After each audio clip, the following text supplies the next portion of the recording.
Hello मित्रांनो, नमस्कार. आजच्या मार्केटमध्ये रिन्युएबल एनर्जी, ईव्ही आणि फार्मा सेक्टरमधून 5 महत्त्वाचे अपडेट समोर आले आहेत. एका बाजूला टाटा पॉवरने राजस्थानमध्ये 72.5 मेगावॅट सोलार प्रोजेक्ट सुरू केला आहे. JSW मोटर्स इंडिया तब्बल 6,000 कोटीचा गुंतवणूक करून कॅपॅसिटी वाढवणार आहे. दुसरीकडे ज्युनिपर ग्रीनने SJVN सोबत 25 वर्षाचा पॉवर पर्चेस ॲग्रीमेंट केला आहे आणि ॲक्मी सोलारला 1,571 कोटीचे प्रोजेक्ट फंडिंग मिळाले आहे. पण फार्मा सेक्टरमध्ये लुपिनसाठी मोठी चिंता निर्माण झाली आहे, कारण सिटीने स्टॉकला बायवरून सेल रेटिंग दिली असून टार्गेट प्राइस कमी केला आहे. चला या सर्व बातम्या एक एक करून अगदी सोप्या भाषेत समजून घेऊया. तर नमस्कार मित्रांनो, बाजार तडक्यामध्ये आपलं मनापासून स्वागत आहे.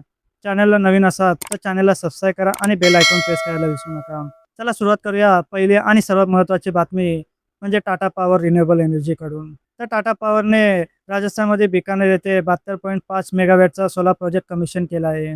या प्रोजेक्टमधून तयार होणारी ग्रीन एनर्जी टाटा स्टीलला पुरवली जाणार आहे. कंपनीच्या माहितीनुसार हा प्रोजेक्ट दरवर्षी सुमारे 167 मिलियन युनिट्स ग्रीन एनर्जी निर्माण करेल. यामुळे दरवर्षी अंदाजे 1,18,856 टन कार्बन इमिशन कमी होण्यास मदत होणार. या प्रोजेक्टमध्ये 1,71,360 सोलार मॉड्यूल्स वापरण्यात येणार आहे. आता या दुसरी मोठी बातमी म्हणजे JSW मोटर्स इंडियाची.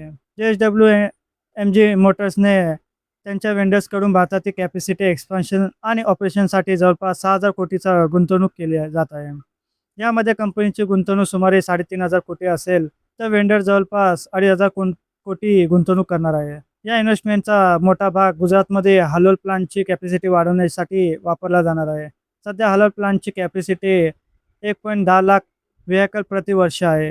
मार्चपर्यंत ही कॅपॅसिटी 1.60 लाख आणि जानेवारी 2028 पर्यंत 2.20 लाख व्हेकल प्रतिवर्ष करण्याचे लक्ष्य आहे. त्याचबरोबर आता तिसरी मोठी अपडेट म्हणजे ज्युनिपर ग्रीन एनर्जीकडून. तर ज्युनिपर ग्रीन एनर्जीच्या सबसिडी ज्युनिपर निर्जा एनर्जीने SJVN सोबत 50 megawatt firm and dispatchable renewable energy म्हणजे FDRE प्रोजेक्टसाठी 25 वर्षाचा पॉवर पर्चेस ॲग्रीमेंट केला आहे.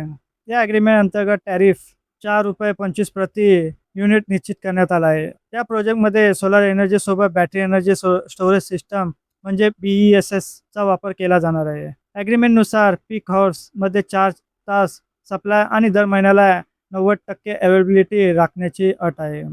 आता या चौथी अपडेट म्हणजे ॲक्मी सोलारकडून. ॲक्मी सोलार होल्डिंगने राजस्थानमध्ये 300 मेगावॅट ॲश्युअर्ड पीक पॉवर प्रोजेक्ट उभारण्यासाठी IIFCL कडून 1,571 कोटीचा प्रोजेक्ट फंडिंग मिळवला आहे. या प्रोजेक्टसाठी IIFCL सोल लेंडर आहे आणि लोनचा रिपेमेंट टेनर 19 वर्षाचा आहे. या फंडिंगनंतर चालू आर्थिक वर्षात ॲक्मी सोलरने सुरक्षित केलेले एकूण फायनान्सिंग 10,976 कोटीवर पोहोचलं आहे. या प्रोजेक्टसाठी SCCI सोबत 25 वर्षाचा PPA करण्यात आला असून टॅरिफ ₹6.28 प्रति युनिट आहे. आता शेवटची आणि स्टॉक मार्केटमध्ये थेट परिणाम करणारी बातमी म्हणजे लुपिनची. तर लुपिनच्या शेअर्सवर दबाव आला आहे, कारण ग्लोबल ब्रोकरेज सिटीने लुपिनचे रेटिंग बायवरून थेट सेलकडे केले आहे. यासोबत टार्गेट प्राइस 2,540 वरून कमी करून 2,050 करण्यात आले.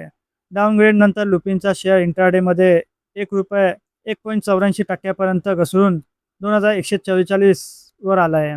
सिटीच्या मते लुपिनच्या US बेस्ड बिझनेसमध्ये पुढील काळात मोमेंटम कमी होऊ शकतो. ब्रोकरेजच्या अंदाजानुसार US बेस्ड बिझनेसची सेल्स फायनान्शियल 29 पर्यंत सुमारे 975 मिलियन पर्यंत खाली येऊ शकतो. त्यामुळे सिटीने लुपिनच्या फायनान्शियल 27 EPS एस्टिमेट देखील 14% कमी केला आहे. तर मित्रांनो, आजच्या 5 बातम्यांचा एकत्रित सारांश पाहिला तर रिन्युएबल एनर्जी आणि न्यू एनर्जी थीममध्ये मोठ्या गुंतवणुकीचा ट्रेंड स्पष्ट दिसत आहे. टाटा पॉवरची 72.5 मेगावॅट सोलार कॅपॅसिटी, JSWचा 6,000 कोटीचा इन्व्हेस्टमेंट, ज्युनिपर ग्रीनचा 25 वर्षाचा PPA आणि ॲक्मी सोलारचे 1,571 कोटीचे फंडिंग हे या सेक्टरसाठी महत्त्वाचे अपडेट्स आहे.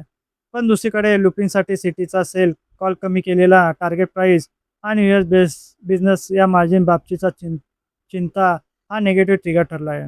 म्हणून तुम्हाला या 5 पैकी कोणती बातमी सकारात्मक वाटली?